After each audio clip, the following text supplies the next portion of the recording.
Hello friends, welcome to my channel Knowledge का संसार. Friends, if you like my video, then please subscribe my channel. Friends, today I am going to teach you the second chapter of English book class 11th. Friends, before starting our chapter, I want to give you a brief introduction about We Are Not Afraid to Die If We Can All Be Together. It's written by Gordon Crook and Alan East.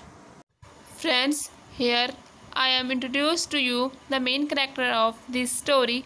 First one is the businessman, 37-year-old, and his wife Mary and his two children. First one is Susan, age 7, and second one is Jonathan, age 6. Friends, story में आगे बढ़ने से पहले मैं आपको इसका एक brief introduction देना चाहूँगी.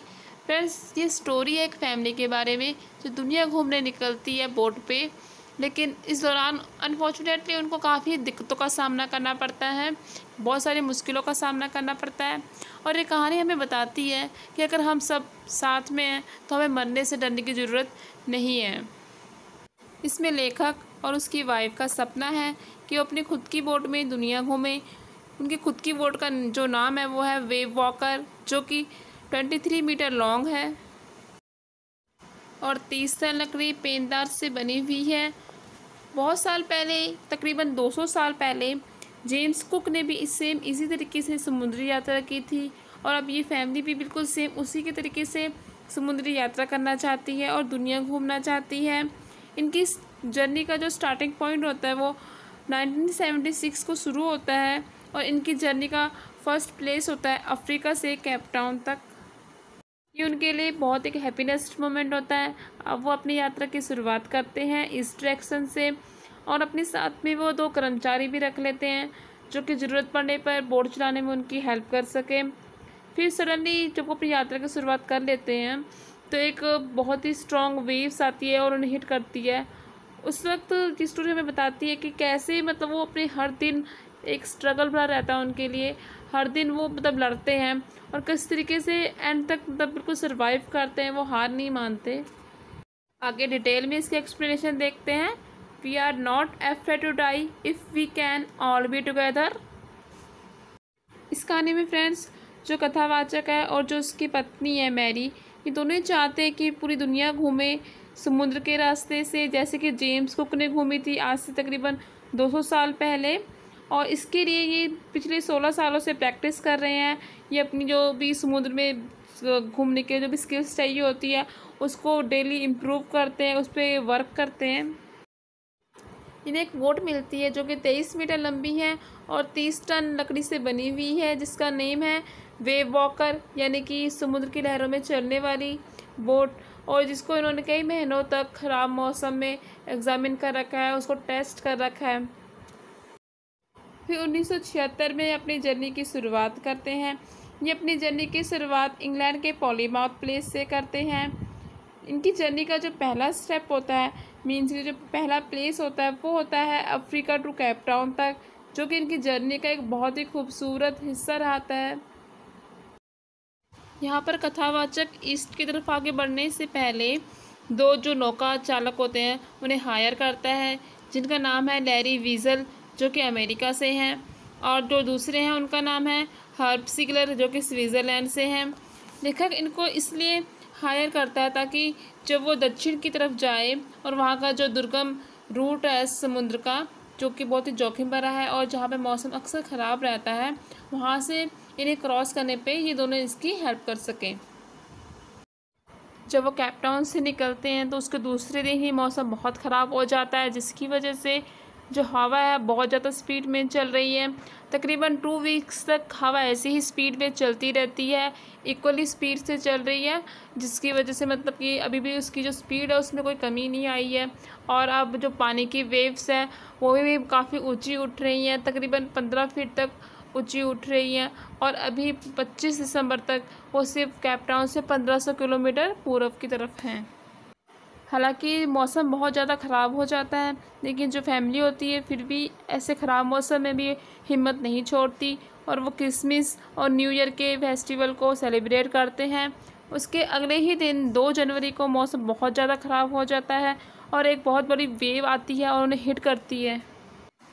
वो शिप की स्पीड को कम करने की कोशिश करते हैं। इसके लिए वो पाल को गिराकर और जो कि पोत को रखने के लिए एक निर्धारित स्थान पर रखने के लिए जो कि रस्सियाँ होती हैं, रस्सियों के छल्ले को पीछे के भाग से बांध देते हैं, जिससे कि स्पीड कम हो जाती है। और उसके बाद वो अपने वाटरप्रूफ कपड़े और जो जैकेट होती है वो पहन लेते हैं और जो तूफ़ान होता है उसका वेट करने लग जाते हैं। फिर शाम को एक बहुत बड़ी वेव आती है और जो वो शिप होती है उस पर हिट करती है, जिसकी वजह से जो कथावाचक होता है वो शिप से बाहर गिर जाता है। अब वो अपनी आने वाली मौत को स्वीकार कर चुका है और पूरी तरीके से अपना हौसला खो चुका है। इतने में ही एक और वेव आती है, जिसे देखकर ऐसे लगता है कि वो नाव को बिल्कुल पानी में पलट देगी, लेकिन फॉर्चुनेटली उस वक्त एक दूसरी वेव आती है जो कि शिप को हिट करती है, जिसकी वजह से शिप दोबारा से अपनी राइट पोजीशन में आ जाती है। पानी की लहरें उसको दोबारा से बोट पर भेज देती हैं, लेकिन अब वो बुरी तरीके से घायल हो चुका है। उसके मुंह के दांत टूट चुके हैं और उसका जो माउथ है पूरी तरीके से खून से भर गया है। दाहिनी जांघ भी बुरी तरीके से घायल हो चुकी है। अब वो अपनी वाइफ मैरी को इंस्ट्रक्शन देता है कि वो जाए और पहिए को चेक करे, क्योंकि उसको ऐसा फील हो रहा है कि जो बोट है उसके लोअर हिस्से में पानी भर रहा है। अब जो नौका चालक है, जिनको कि कथावाचक अपनी सहायता के लिए बोट में लेके जाता है, वो पानी को निकालना शुरू कर देता है और जो कथावाचक है वो बच्चों के कैबिन में जाता है उन्हें चेक करने के लिए कि वो ठीक भी हैं या नहीं।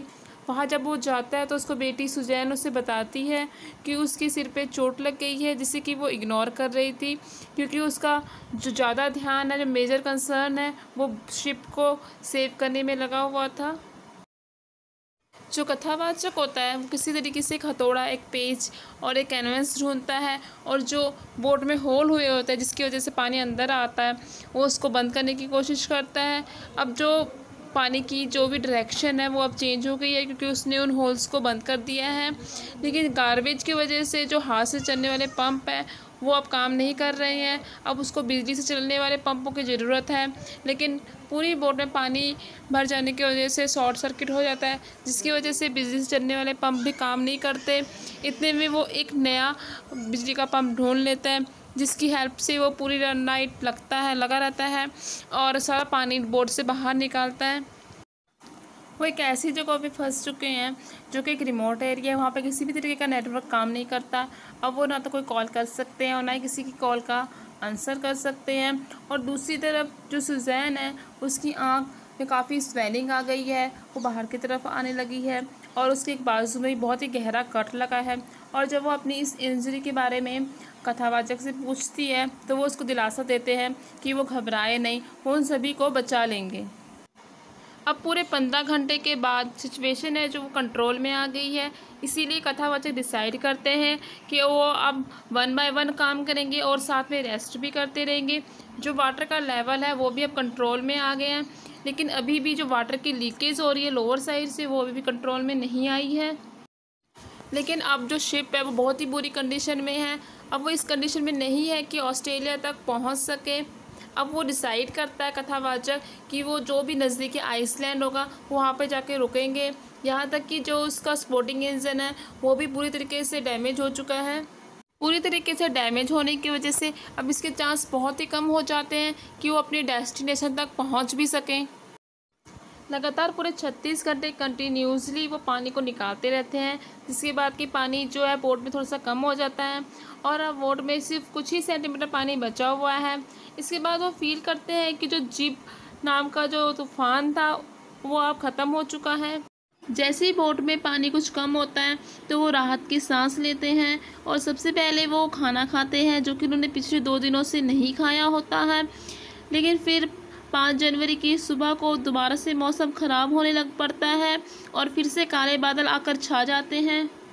लेकिन फिर तभी उसका बेटा जोनाथन उसके पास आता है, उसको बोलता है कि वो मरने से नहीं डरता, कि जब तक कि वो सभी साथ में हैं। और उसकी यही बात उसको दृढ़ संकल्प से भर देती है और उसे हौसला देती है कि वो समुद्री तूफान के साथ लड़ सके। लेकिन उसका जो संघर्ष है वो अभी भी चलता जा रहा है। वो अपने तरीके से अपना बेस्ट देने की कोशिश कर रहा है और अपनी बोट के वीक हिस्से को प्रोटेक्ट करना चाहता है। उसी दिन शाम को इवनिंग के समय वो अपनी वाइफ मैरी के साथ बैठा होता है, उसका हाथ पकड़कर, और उन दोनों को ही अब यही लगता है कि जो उनका एंड समय है अब वो बहुत ही नज़दीक आ गया है। लेकिन इस मुश्किल घड़ी में जो उनके बच्चे होते हैं वो उन्हें पूरी तरीके से सपोर्ट करते हैं, मानसिक तौर पे उन्हें मजबूत बनाते हैं। और अब जो वेव वॉकर है वो स्टॉर्म की डायरेक्शन पे निकल पड़ते हैं। अब जो कथावाचक हैं वो जो एग्जैक्ट पोजीशन है, जो डायरेक्शन में वेव जा रही है, उसे कैलकुलेट करते हैं और उस पर फोकस करते हैं और जानने की कोशिश करते हैं कि उसकी गति क्या है। इस दौरान उनकी जो बेटी होती है सुजैन उनके पास आती है और उन्हें अपने खुद के हाथ का बना हुआ एक कार्ड देती हैं, जो कि उसकी फैमिली के प्रति प्यार और आभार को दर्शाता है। जब वो सब कुछ अच्छे से चेक कर लेता है, जब उसको तसल्ली हो जाती है कि हाँ सब कुछ ठीक है, तो उसके बाद वो लैरी को इंस्ट्रक्शन देता है कि 185 डिग्री पर चलने के लिए बोलता है उसको। इसके बाद उसे उम्मीद होती है कि 5 बजे तक वो किसी न किसी आइसलैंड पे पहुंच ही जाएंगे। लेकिन जब वो नीचे आता है तो उसकी आंख लग जाती है और वो कुछ समय के लिए सो जाता है, जिसके बाद वो शाम को 6 बजे उठता है। उठने के बाद उसे लगता है कि वो जो करना चाहता था वो नहीं कर सका। वो बहुत ही डिसअपॉइंट हो जाता है, बहुत ही उदास हो जाता है। तभी उसका बेटा उसके पास आता है, उसे इन्फॉर्म करता है कि वाओ डैडी, आपने कर दिखाया और हम आइसलैंड पर पहुंच गए हैं, और उसको बेस्ट डैडी का टैग देता है। वो आइसलैंड पे पहुंच गए हैं। थोड़ी सी हिम्मत और स्ट्रगल के साथ पूरी टीम, उनकी फैमिली और जो 2 नौकाकार उनके साथ गए थे, उन्होंने अपना जो स्ट्रगल करना है वो नहीं छोड़ा था, जिसकी वजह से ही आज वो जो है जिंदा हैं। So friends, in the end of this story हमें इस स्टोरी से यही सीखने को मिलता है कि हम चाहे कितनी भी बड़ी प्रॉब्लम में क्यों ना फंस जाए, अगर उस वक्त हम थोड़े से पेशेंस से काम लें और यूनिटी में काम करें तो हम हर तरह की प्रॉब्लम से बाहर निकल सकते हैं बहुत ही easily. So friends, if you like my video then please subscribe my channel for watching my upcoming video. Thank you so much friends.